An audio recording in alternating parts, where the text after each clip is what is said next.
Hi, everybody. We'll get started in just 1 minute. Thank you for joining.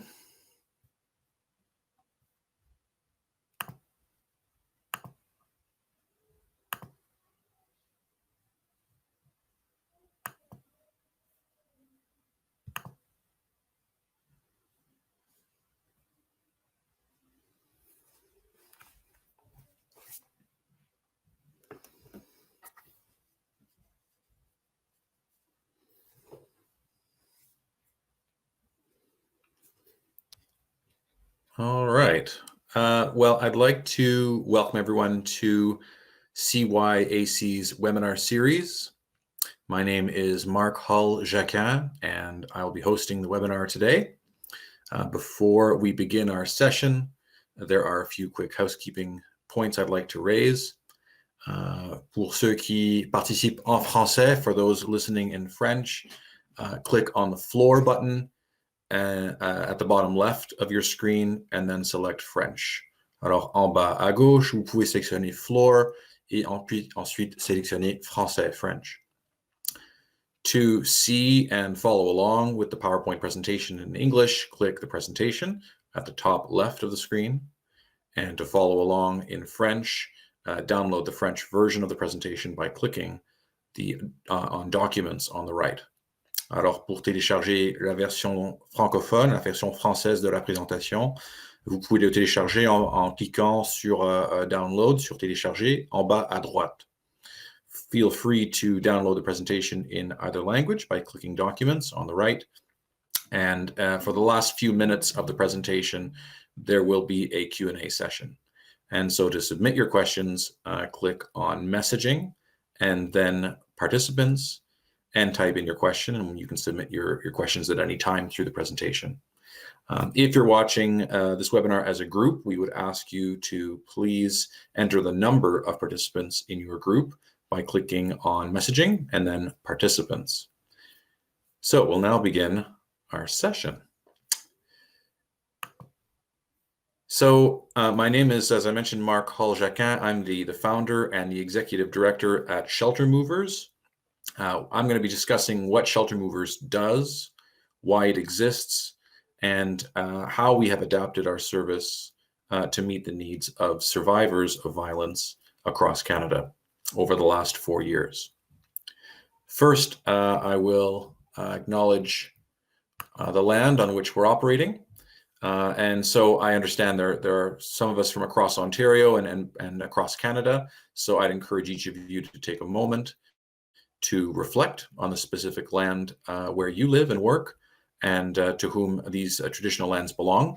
I live in Toronto, and so as Shelter Movers' main office is here, I just would acknowledge that for thousands of years, it's been the traditional land for the Huron-Wendat, the Seneca, and most recently, the Mississaugas of the Credit River. This land is still the home to many Indigenous people across Turtle Island, and we're grateful for the opportunity to work here. If at any point you do feel the need to pause or leave the presentation, of course, please feel free to do so. There is sensitive information and potential triggers that may be raised during this discussion. We are talking about violence against women, so please don't hesitate to step out and then join us again when you feel comfortable.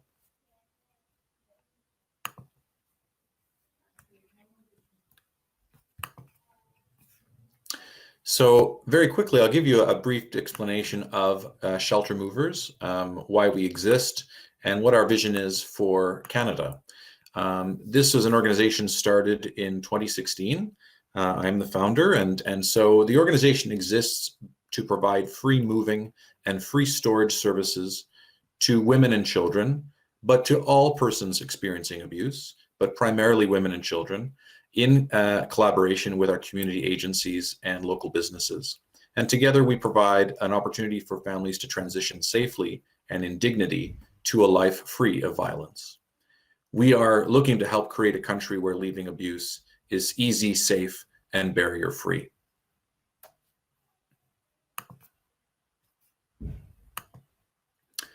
We are a federally incorporated charity founded, as mentioned, in 2016.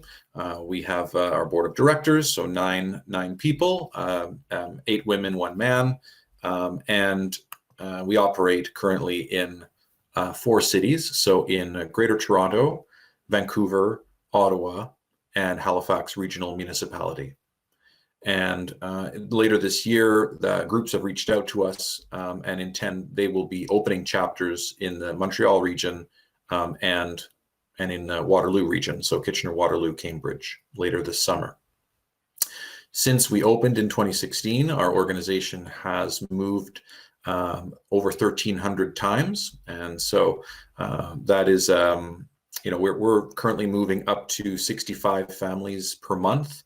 In fact, last month, May 2020, was the busiest month on record, in part due to the rise in violence associated with the pandemic. So on average, we're moving about 55 families per month across our 4 sites, and we estimate that'll go up by another 10 to 15% when Montreal and Waterloo open in the coming months. Of course, we're proud of the work that's been done to date by volunteers, but we recognize that this is violence against women is a very prevalent problem affecting virtually every community. And so while we're pleased with the success of this model, this service, we recognize there's still quite a lot of work to be done and many families who are not being served.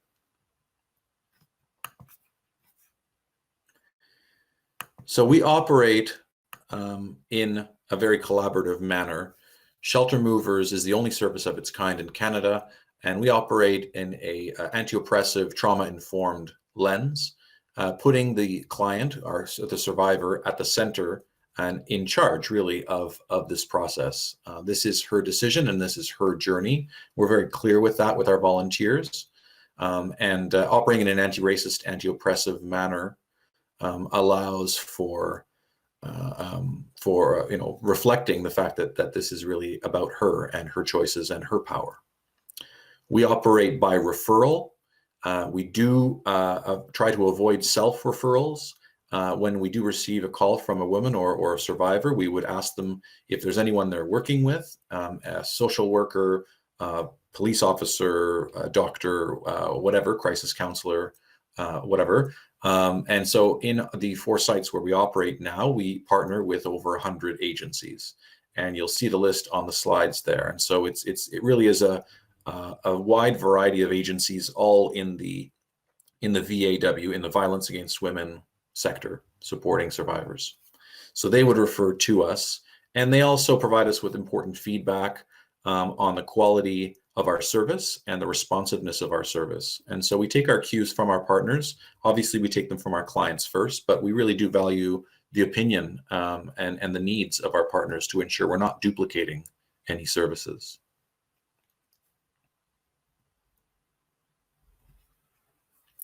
Shelter Movers is 100% free. We do not accept payment for our service.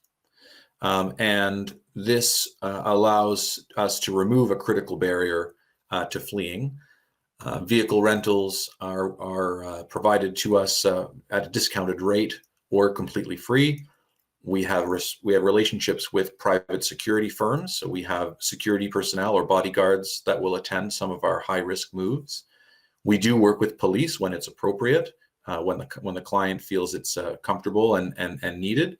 And we also listen to her in addition to our own security assessment when she is not comfortable involving police and when it's more valuable to have one of our private guards attend instead. We provide training. We provide training to our volunteers, but we have meeting space and office space donated. We have storage units across all of our sites in large storage facilities that are also donated. We have donated moving supplies and equipment, boxes, tape, all that stuff, tools. We have relationships in each province with a language interpretation service, either in-person language interpretation or telephone interpretation. And finally, as we know, the use of pets or the controlling of pets is a way for abusers to control survivors. And so we partner with pet fostering services to ensure that where the client is unable to bring her pet to a shelter or a transition home, she's able to have a safe place for the pet to go. So we'll transport the pet. We have our own boxes and crates, and we can transport the pet to and help remove that barrier as well. The goal, obviously, with these services is independently they're all useful, but Shelter Movers combines them. Shelter Movers provides a very important and unique coordination of these services, and then ensures that they're all provided at no cost. And so we feel that we're filling a critical gap in the system where police and law enforcement exist, shelters and trauma centers exist, healthcare providers exist. But if we can help survivors break free of the abuser's control, those services then become unlocked for her. And we feel that helping her flee the relationship is a very critical point in her journey that requires special attention. As I mentioned, we are powered by volunteers. We do have a small staff in each city, a few people who are paid part-time to support them, but this is a 99% volunteer-run organization. We have volunteers from a variety of backgrounds, language skills, academic training, professional training. We really do need volunteers of every type. And so on average, our moving volunteers do about one move a month. Some do several moves per week, which is interesting. And others might do a few moves and then leave and come back a few months later. And so it is really a volunteering model that is very flexible. There's no set time or no set commitment. I'll explain our referral and our move process later, but suffice it to say that we're able to offer our volunteers the flexibility to join a move when they can do it on their terms. Shelter Movers also allows men and male identifying people to volunteer. And I think this is an important component. I'm a man. I identify as he, him, and I believe, and I think Shelter Movers believes, that men have a role to play in ending violence against women. We have a lot of guys in our organization who want to help with moving. We typically prefer that our female volunteers and staff operate in leadership positions, especially when working with clients. But we have a lot of men also in leadership positions who have been well trained and who know how to operate as allies. So Shelter Movers is an opportunity for men to demonstrate their allyship in the struggle to end violence against women. Also, because of the nature of our service, we can adapt many of our volunteer roles to meet the physical needs of our volunteers. So we have roles where one could volunteer remotely from their home. They could be out in the field working with clients and moving. They can, we've taken a lot of strides to try to make our opportunity for volunteers as adaptive and flexible as possible to their abilities and skill sets. The recruitment process to volunteer at Shelter Movers is fairly straightforward. We require everyone to undergo a police reference check. These police checks are standard.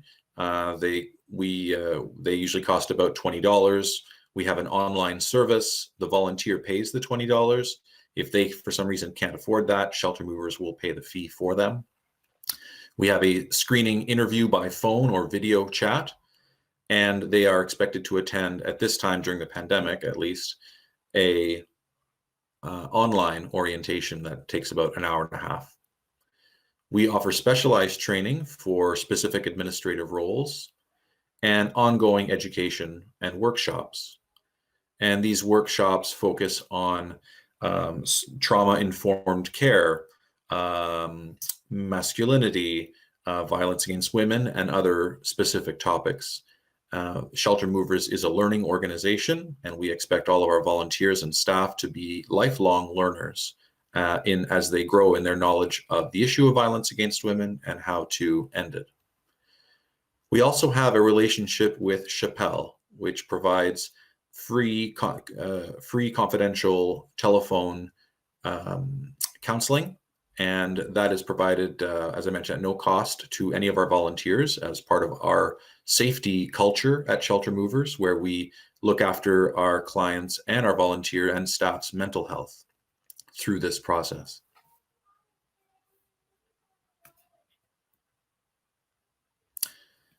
A question we often receive is a frustrating one from those who don't understand the issue. Why doesn't she just leave? Why do we need a moving service to help someone when they could just get in a cab and drive away? As many of you can appreciate, there are indeed a multitude of barriers to leaving a violent relationship safely. We've listed a few here on the slide. Beyond the risk of lethality, the risk of femicide, which many of our clients face, there are other very powerful factors, including the sense of shame or sense of guilt imparted on survivors by those around them, by the abuser, by society in general, that might put pressure on them for quote unquote breaking up the relationship, which puts a lot of pressure on survivors to try to stay to mend the relationship when, as we know, it is deeply flawed and for everyone's safety needs to end. Emotional codependency, isolation from one's community. If they were to leave the abuser, they would lose more than just the abuser's time. They would lose potentially, or fear to lose, attention from their community. Custody issues, legal matters, or immigration fears. If the abuser is the survivor's sponsor, for example, he may use that or may threaten to use that against her. And of course, the financial pressure, the cost of moving, the cost of storing one's belongings, or the cost, if one leaves with nothing, the cost to buy back and replace everything they've lost, which creates a significant lack of resources or a lack of opportunity, and the risk of falling into poverty, which is a major factor. Shelter Movers looks to remove these barriers by providing physical safety, a chance to retain one's belongings, and emotionally an opportunity to leave in dignity, to leave on her terms in a manner that she feels is appropriate, so that she can start that rebuilding process after she's fled.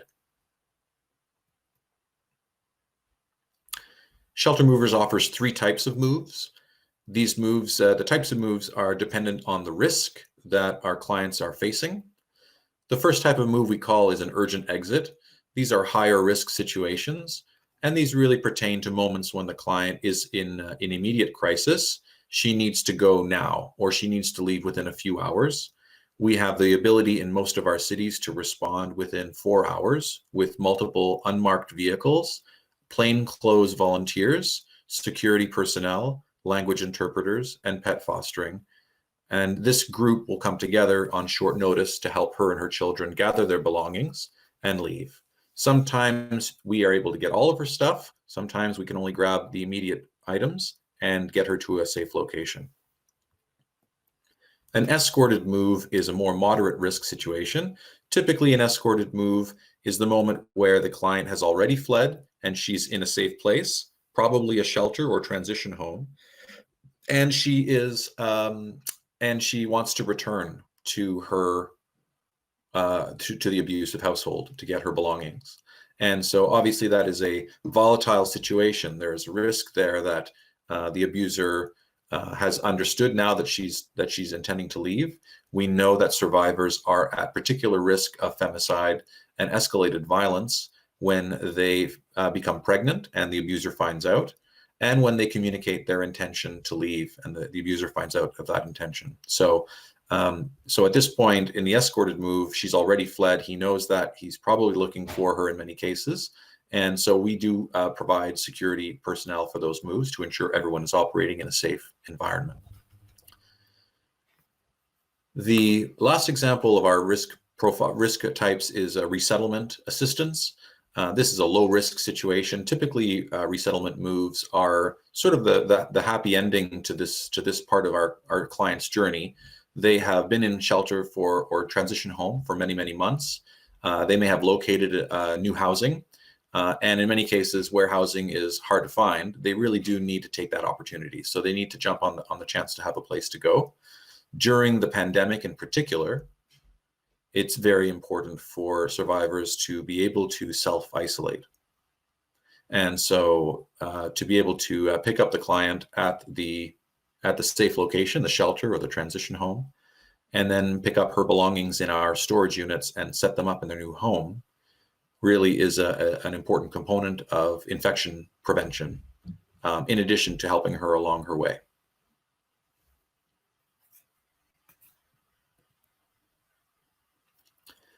So a bit about the mechanics of the move process. As I mentioned earlier, moves at Shelter Movers start with a referral. As I mentioned, it can come from any person who is in any sort of professional capacity, who is working directly with the client and who's generally aware of her situation. We will gather information on the risk the client is facing. We'll gather information on the volume and type of items she wishes to move. And we'll gather information on the number of people involved in the move, how many children she has, and where possible, information about the abuser, his whereabouts, his history of violence, in order to frame the risk she's facing and assess the need from our end to support her. After we've gathered that information and we go through the intake process with the referring agent or the client, we go to a coordination stage where all the information we've gathered is handed to a move coordinator, who then reaches out to a team of volunteer movers in the roster available to Shelter Movers and matches them to vehicles located in different parts of the city based on where they're being rented from. And an itinerary is created, effectively listing out what should be happening at every moment during the move. So that may involve picking up the client. In this case, during the pandemic, it may also include cleaning our trucks, washing our hands, doing a health check on everyone at the beginning of the move. So building all these steps into the move process is critical. And so it's clear to everyone involved where they need to be and what they should be doing. Step 4, of course, is the move itself. And I think, I would imagine everyone on this call has probably moved once or twice. At the best of times, moving is a real pain, very difficult, expensive and complicated, and physically difficult. And so we train our volunteers and staff on how to lift items safely, how to transport them safely, etc., in order to maintain proper workplace safety and good lifting and physical ergonomic practices. At the end of the move, we always follow up. The purpose of the follow-up is to gain information about the move to improve future moves, to check in on the health and well-being of our client and our volunteers, and to gather all the documentation that has been produced during the move. So we have clients sign waiver documents, we have our volunteers sign waivers, and there may be other documentations that we've gathered along the way that will help provide a complete picture of the move should we ever have to look back. The information we gather from the move is fed into a quality assurance loop, and that information then helps us make improvements to future moves. The move team is comprised of at least 3 to 4 people. Every move includes the client. Our clients must be present during the move. We cannot enter their home lawfully without their being present. Not all clients feel comfortable entering the home, and we have ways to work with that. So they may have to unlock the door and let us in, and then they may stand outside with the security guard if they don't feel comfortable re-entering the household, which does happen from time to time. The second person or people on the move are the movers themselves. We have drivers who may also be movers, and our drivers are offered additional training to drive cargo vans. The largest truck we drive is about 16 feet long, so not a huge moving truck, but not a small car either. So we offer some additional training for how to back up and use the mirrors.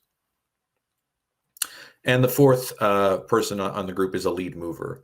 This is usually a volunteer or a staff person who has received additional training in de-escalation and they have advanced communication skills.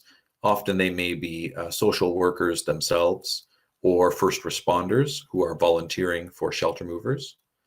Again, our preference is that women operate in the lead mover position for a variety of reasons, but we do have many men who do show the right judgment and behavior and who can operate in a survivor-centered manner and who are offered that position as well. Those are really specially picked people, hand-picked people in our organization who really show the leadership qualities that we're looking for.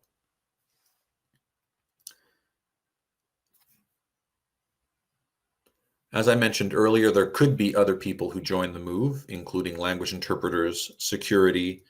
At times, the client's children must also join, even though we prefer she tries to find childcare for the kids during the move, but sometimes that's not possible. Sometimes the client's friends or family want to help, and so we involve them. And as I mentioned, where pets are involved, we have the ability to connect the pet to a fostering service for the client.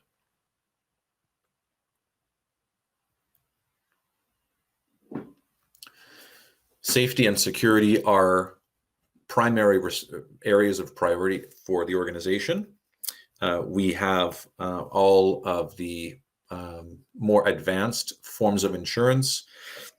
Beyond directors and officers insurance, we have a $5 million commercial liability policy, as well as a specialized non-owned auto policy through the rental companies, should there ever be damage to the vehicle or to our volunteers while using the vans and trucks. The safety planning with clients and referring agencies is, as I mentioned earlier, an important component of our service. We want to know everything we can about the whereabouts of the abuser, the risk level, the history of violence, and the level of communication or contact the client is having with the abuser as well. A question we receive fairly frequently is about the division of the assets, the division of the items that belong to the client versus the abuser. In Canada, as you may know, the overarching rule is that there can be no theft between spouses. So property is owned by both people, where they exist in a common law relationship or a married relationship.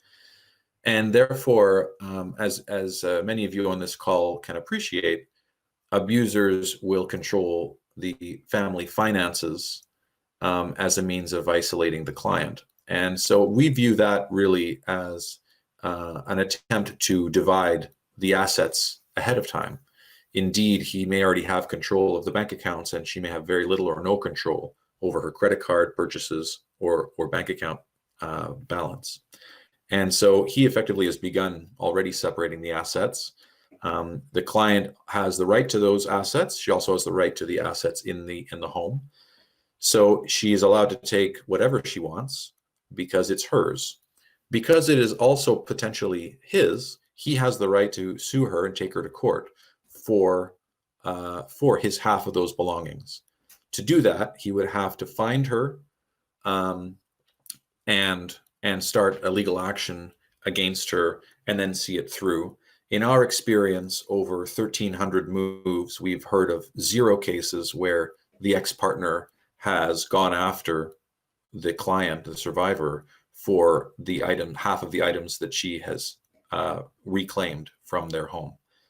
Because often, as you can appreciate, abusers don't want to be found out. And so the discussion in court would immediately reveal the violence in their relationship. And in our opinion, that tends to be the strongest disincentive for abusers to take legal action against their spouses. This is not to say that it can't happen, but simply that to our knowledge, it hasn't yet happened. And we attribute that largely to the fact that he may already have cleared out the bank accounts and has already taken his share in many cases. And he also does not want to be outed as an abuser. During the move, we are managing safety and risk by encouraging our volunteers and our staff to remain vigilant of their environment and vigilant on manageable and unmanageable risks. This, of course, means where, for example, we need lawful access to the client's home, she must be present. Where we encounter the abuser, our lead mover and our volunteers will assess whether the abuser is compliant or argumentative or violent. Fortunately, again, in over 1,300 moves, we've had 0 situations of physical violence by the abuser, often because we will have police or private security present. Most abusers are either very compliant and very easy to work with, or a little bit grumpy, but they always back up and let us do our thing and let us support the client. Where children and pet custody come into play, Shelter Movers really does try to stay out of that discussion. We really discourage clients from bringing their children on the moves to avoid that. But sometimes it's unavoidable. But so far, we seem to have managed to be successful in having clients keep the kids out of the move for the most part. And bed bugs is another safety issue, particularly in Greater Toronto. We have bed bug protocols with full body suits, with dryer instructions for all of our volunteers to dry their clothes at high heat. Having bed bugs is not a barrier to using Shelter Movers. We're still able to provide the same level of service, just with some additional precautions. The protection of our volunteers and their client data is a big issue for us. We collect a lot of sensitive information about our clients and the people who serve them. And so we have a series of information technology security measures that we take to disaggregate information and to not collect it in the first place when we really don't need to. We understand that collecting client information can be re-traumatizing, and where it's not essential or critical to the move, we do not collect the information. That includes information like the client's last name, which we do not collect. It's not relevant to meeting her needs. Our ongoing safety training, as I mentioned earlier, involves educating our volunteers on proper lifting techniques, safe driving practices, and bed bugs and other sort of environmental risks that might come up. When it comes to storage and liability, the storage units we use to hold our clients' belongings are under the control of Shelter Movers. The storage units are not under the control of the clients. They keep their items in our storage pursuant to an agreement or contract that we sign with local storage facilities. So we retain control of those units. We purchase the insurance for the items inside those units, and the items inside the units belong to the people we serve.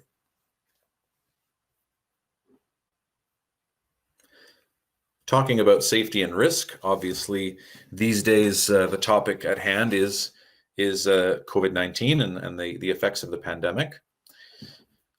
We know that the effects of the lockdown and on restrictions on movement put survivors at elevated risk of violence and increase the level of control that can be exerted by abusers. It also reduces the contact clients may have with their community and supports.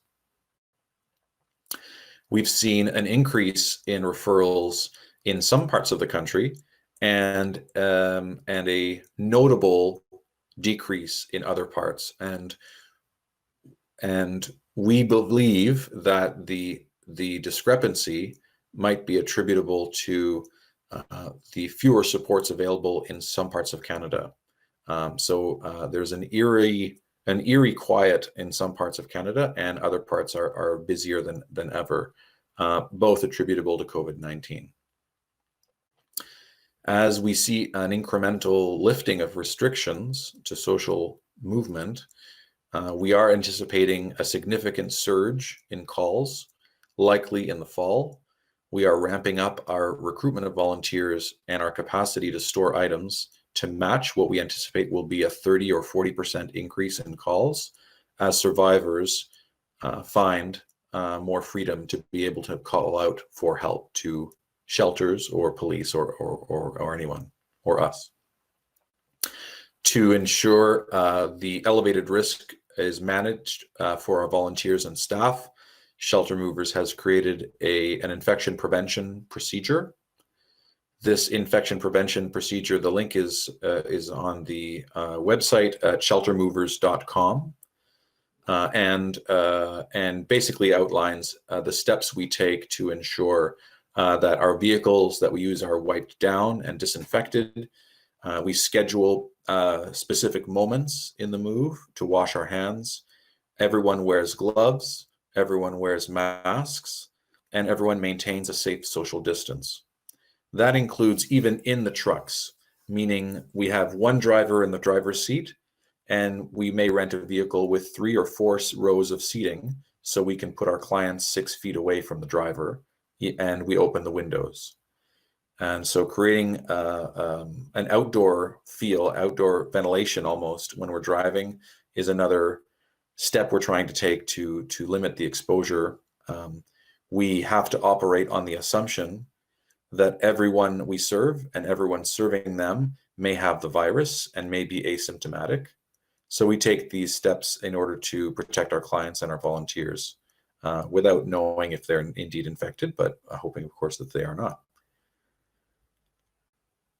To ensure that all volunteers and staff are equipped, we have a supply chain across multiple sites in Canada that are providing masks, gloves, disinfecting wipes, and face shields where we can find them.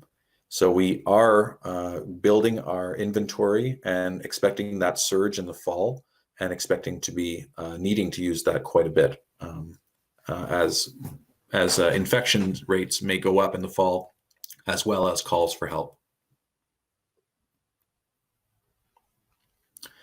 In order for Shelter Movers to truly reach every Canadian, we need to adapt our largely urban-focused service.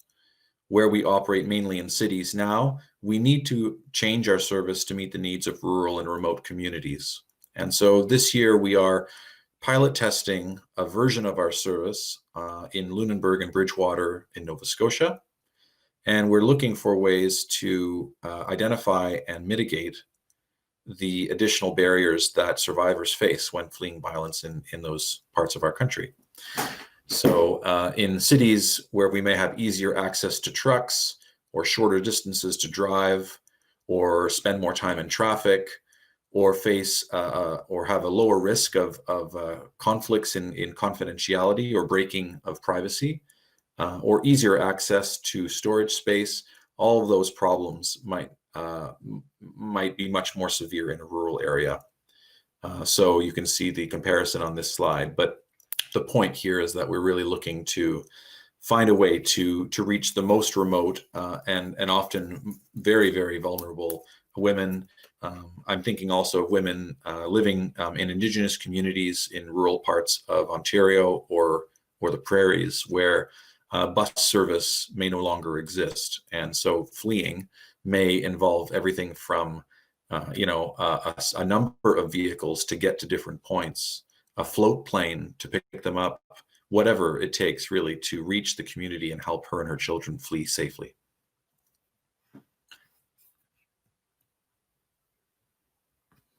Some feedback from our community partners. I won't read out the quote. You can read it there if you like. Shelter Movers has engaged a third-party evaluation firm, the Child Welfare Institute, to create and disseminate a survey to our clients, to our volunteers, and to the agencies with whom we operate in order to receive third-party validation of the quality of the service. And so this is a quote taken from that survey from one of our partners here in Toronto.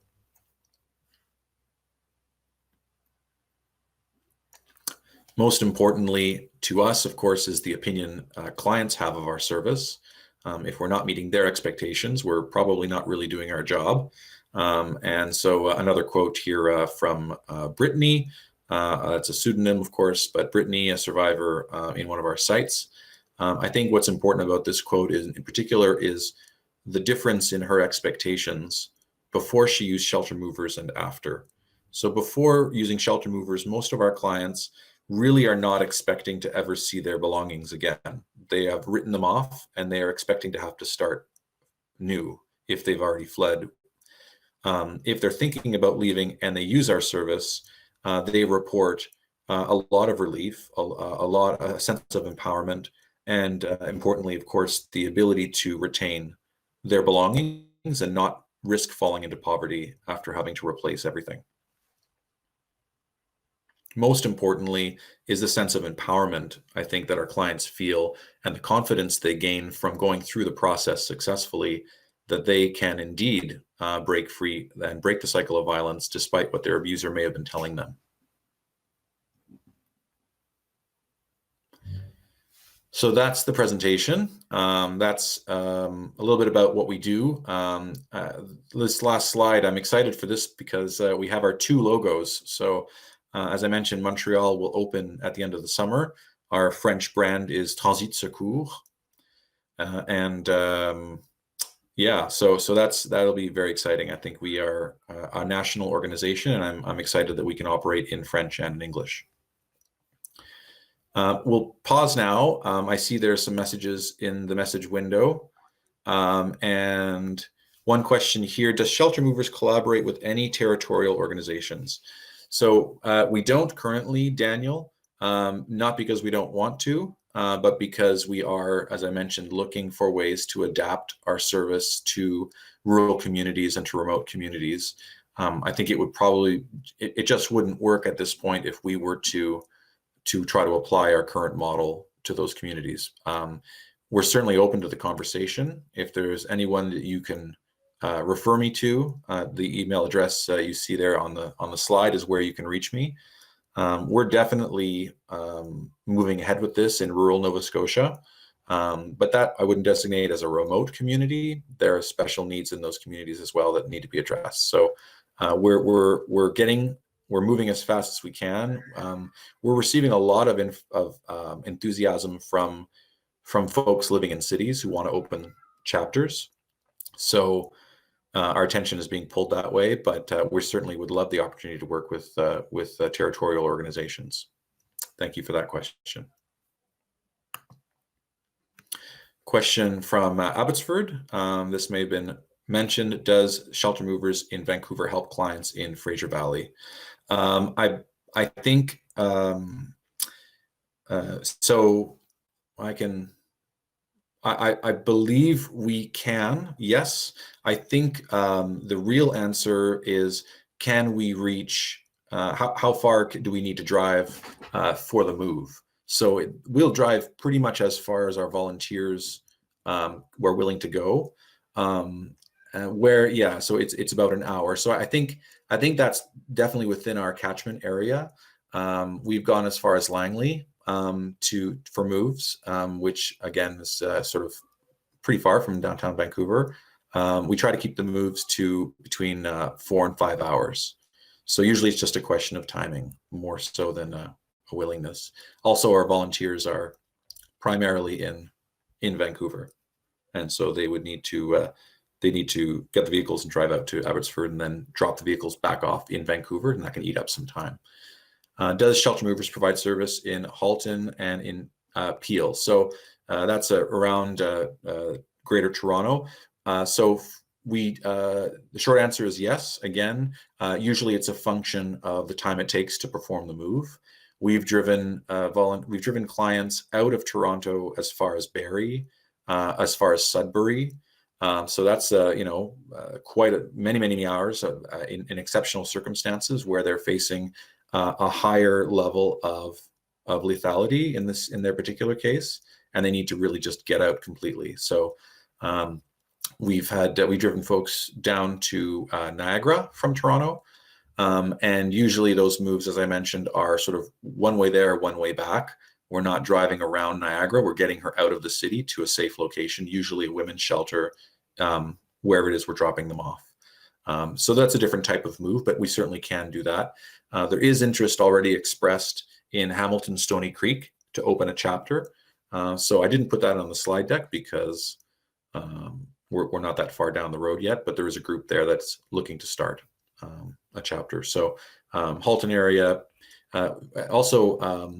opened a chapter, an extension, we'll call it, of the Toronto chapter for York Region earlier this year. So the idea is that the Greater Toronto chapter will have a Peel extension, a Durham extension, a York extension, because of the concentration of the populations in those areas. Great questions, excellent questions. Another question from Dunya. So I don't know if you mentioned it before. I enjoyed the webinar. Are the procedures for an organization to work with? What are the procedures? So the procedure to work with shelter movers is fairly straightforward. I think the easiest way to go about that is to reach out so that our operations team can speak to your counselors or your staff. We try to really make this as simple as possible. Literally, it's an email to our account with the information that we've asked you to provide. Usually the information, as I mentioned, involves the types of items the client needs to move, some details about the risk she's facing, the presence of children, the presence of pets. Those types of information are critical. Sometimes and as the relationship develops with your organization, it becomes quite smooth. But those are the basic information that we gather, and then once we've assessed that we are indeed able to help the survivor and that she meets our criteria. I should mention that the only real criteria to use shelter movers is to be experiencing or have recently experienced violence. So shelter movers does not serve populations that are precariously housed to help them find a new place. We get heart-wrenching calls from people living out of their cars, and we ask if they're fleeing violence, and they say, no, everything's great. My husband and I couldn't be happier. We just need a place to go, and can you help us? And we have to turn down, or we have to refer those people to other services because they're not in a violent situation. So the last thing I think maybe I'll leave everyone with is just maybe it's obvious to state, but if Shelter Movers is going to continue to serve more clients, we really do need to grow. And so the cost to start a chapter, we do require the group locally to do fundraising and to raise. Usually it's about $30,000. That usually covers all of the initial startup costs. As I mentioned, the groups in Montreal and Waterloo are doing fundraising, and they're learning and being trained. And I think our goal for Shelter Movers, at least, is to operate in the 14 largest cities in Canada. That would put us in a position to serve about 75% of the Canadian population. That's our goal currently by the end of 2022. So by January 2023, we should serve about 75% of the country. What is the general time period it takes once an organization is interested in your service in a particular jurisdiction to implement? That's a question from Boost. Yeah, great question. So if the organization that's looking to refer is in our catchment areas, there is no time. The time period is zero. We're ready to serve them straight away. If the organization wants to work with us in an area where we are not currently operating, usually it takes about 6 months to find enough volunteers to have a critical mass of movers, and to train up and find leaders who can manage the chapter in a manner that is, that meets all of our service standards across the organization. It's very important to me personally, as the founder and the executive director, that survivors receive the same quality of service regardless of their geography. I'm from Nova Scotia originally, and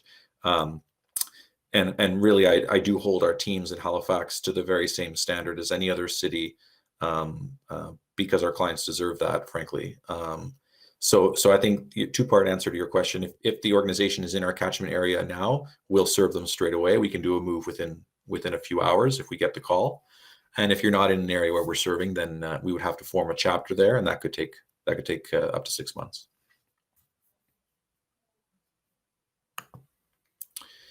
I think that's all the questions. I don't think I missed any. Maybe I'll pause there.